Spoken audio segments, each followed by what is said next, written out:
নমস্কাৰ NS চাৰিচুললৈ সকলোকে স্বাগতম জনাইছোঁ। আজি মই আপোনালোকৰ কাৰণে এটা ৰেচিপি লৈ আহিছোঁ, মটৰ পনীৰ। তাকে অকণমান দেখাম বুলি ভাবিছিলোঁ কেনেকৈ বনাইছোঁ।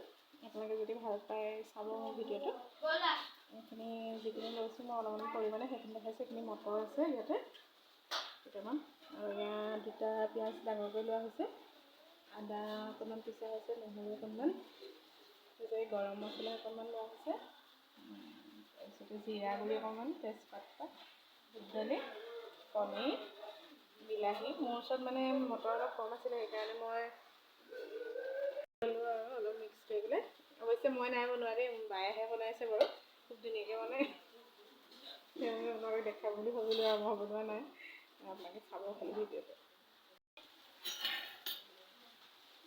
কেৰাহীত এতিয়া অকণমান তেল দি লৈছে, মই দেখাই আছোঁ আৰু তাই বনাইছে। এওঁ লাগিছে বাৰু লগতে দেই, বায়েক দুইজন আৰু।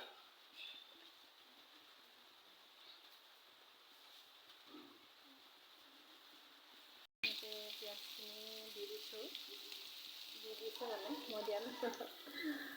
পিঁয়াজখিনি দুটা পিঁয়াজ লৈছোঁ, মানুহৰ ঘৰত হৈছে ৰেডি কৰি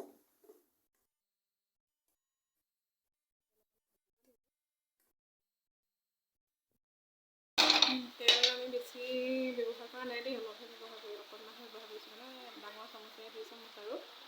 তাৰপিছতে ইয়াতে পিঁয়াজ দিয়া হৈছে, হালধি নিমখ গোটেইখিনি একেলগে দিয়া হৈছে, তেজপাত দুটা দিয়া হৈছে, আৰু বিলাহীখিনি দি পেলাই গ্ৰেভিটো বনাই লোৱা হৈছে। তাৰপিছতে বাকীখিনি দিয়া হ'ব, আনকি গ্ৰেভিটো বনাই ল'লে ভাল হয় আৰু। তেল বেছি নালাগে তেতিয়া। আপোনাক দেখাই দিলোঁ চাইজটো। ইয়াতে অকণমান পানী দি দিয়া হৈছে, লগতে মছলাখিনি যিখিনি আপোনালোকক দেখুওৱা হৈছিলে আগতে সেইখিনি দিয়া হৈছে, দি পেলাই গ্ৰেভিটো বনোৱা হৈছে। এইখিনি অকণমান সিজাই থৈছিলোঁ, এটা চিটি দি পেলাই নামমাত্ৰ নিমখ দি পেলাই সিজাই থোৱা হৈছিলে, সেইখিনি তাতে ঢালি দিছোঁ এতিয়া গ্ৰেভিখিনিৰ ওপৰতে। অকণমান সিজাই ল'লে ভাল হয় খাবলৈ, অকণমান সিজাই ল'লেই ভাল আৰু, সিজাই ল'ব লাগে। মই এটা হুইচেল দি সিজাই লৈছোঁ, বেলেগ বেলেগকৈ সিজাইছিলোঁ মটৰ আৰু বুট দালি। মোৰ মানুহ সৰহকৈ মটৰখিনি অলপ কমি গ'ল, সেইবাবে মই আকৌ বুট দালিখিনিৰ লগত যোগ কৰি দিলোঁ। আপোনালোকে মটৰে বনাব আকৌ বিলাহী দি পেলাই এনেদৰে, কিন্তু বুট দালি নিদিলেও হয়, মোৰ কম ভাল কাৰণেহে মই দিলোঁ আচলতে। আলুখিনিও আলুও দিছোঁ 2 পিচ হ'বলৈকে পৰাকৈ। আলুখিনি অপশ্যনেল হয়, আপোনালোকে নিদিবও পাৰে। দিলে এনেই আমাৰ ল'ৰা ছোৱালীয়ে খাই ভাল পায় কাৰণে অকণমান দি দিছোঁ আৰু, দুটা ডাঙৰ চাইজৰ আলু।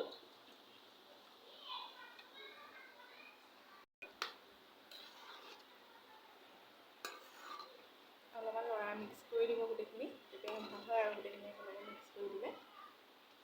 মই আগতেও কৈছোঁ বুট দালিখিনি মোৰ কম হোৱাৰ কাৰণেহে দিছিলোঁ বাৰু, আপোনালোকে দিব নালাগে, মটৰ দালি দিলেই হৈ গ'ল বিলাহীৰ সৈতে। অকণমান পানী দি দিব, নহ'লে অলপ ডাঠ হৈ যায়, অকণমান পানী দিলে লৰাবলৈও ভাল হয় আৰু। দিব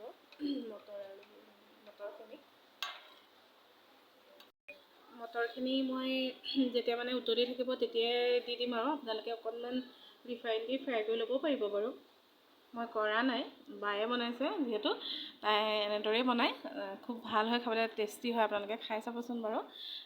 মই উতলি থাকোঁতেহে পনীৰখিনি দিয়া হ'ব, কিন্তু আপোনালোকে অকণ ফ্ৰাই কৰি ল'ব পাৰে, কিন্তু ফ্ৰাই কৰি ল'লে ইমান ভাল নালাগে খাই, সেইকাৰণে আমি এনেদৰেই দিম আৰু। এতিয়া দালিখিনি অলপ উতলি লৈ পনীৰখিনি ইয়াতে দি দিছোঁ ডাইৰেক্ট।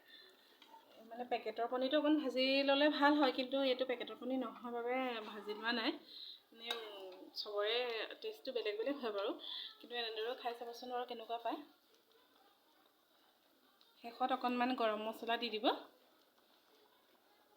আছে যদি বাটাৰ অকণমান দি দিব, মোৰ নাই। গাখীৰ বা ক্ৰীম অকণো দিব পাৰে, মোৰ মানে বাটাৰ নাই, শেষ হ'ল, সেইকাৰণে মই দিয়া নাই। অকণমান গাখীৰ দিম আৰু বাকী গৰম মছলা দিম। চাই থাকিব ভিডিঅ'টো শেষলৈকে দেই। ইয়াতে অকণমান গৰম মছলা দি দিয়া হৈছে।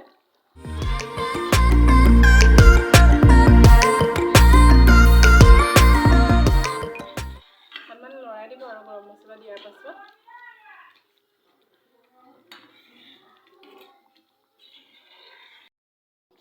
উতলি থাকোঁতে অকণমান বাটাৰ দিলে ফ্লেভাৰটো বৰ ধুনীয়া আহে, কিন্তু বাটাৰ নাছিলে মোৰ ওচৰত, সেইবাবে মই গাখীৰকে অকণমান দিছোঁ। গাখীৰৰ যিখিনি মলাই সেইখিনি কাটি পেলাই ইয়াত এনেকৈ মিক্স কৰি লোৱা হৈছে। তাৰপিছত অকণমান দি দিয়া হ'ব। ক্ৰীমো দিব পাৰে আপোনালোকে, মোৰ নাই দুইটা বস্তুৱে, সেইটো উতলি থাকোঁতে শেষত কালাৰটো খুব ধুনীয়া আহে এনেদৰে দিলে।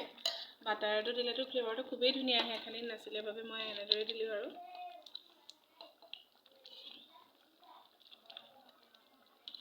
দি আছে, উতলিলে এইখিনি হৈ যাব, ৰেডি হৈয়ে গ'ল আৰু গোটেইখিনি।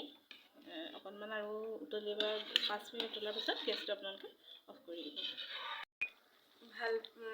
ভিডিঅ'টো যদি ভাল লাগে আপোনালোকে চাব, আৰু এনেদৰে এদিন বনাই খাই চাবচোন বাৰু কেনেকুৱানো লাগে। যদি ভাল লাগে নিশ্চয় কমেণ্ট কৰিব কেনেকুৱা লাগিলে মোৰ ৰেচিপিটো আজি মই নেচাৰেলৰ ছেকেণ্ড এইটো ব্লগ আচলতে। কেনেকুৱা লাগিলে আপোনালোকে জনাব। আৰু এইখিনি খুব হেল্ডিকৈ বনোৱা হৈছে, বেছি তেল মছলা দিয়া নাই।